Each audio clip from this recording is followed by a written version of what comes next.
कविता किरण का शेर है।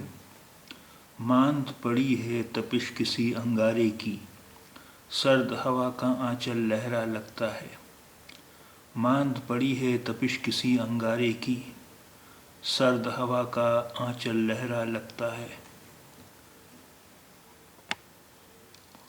मांद पड़ी है तपिश किसी अंगारे की, सर्द हवा का आंचल लहरा लगता है। मांद पड़ी है यानी हल्की पड़ी है। तपिश गर्मी, जलन।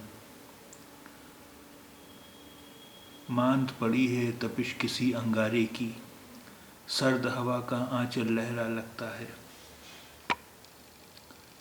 मांद पड़ी है तपिश किसी अंगारे की, सर्द हवा का आंचल लहरा लगता है।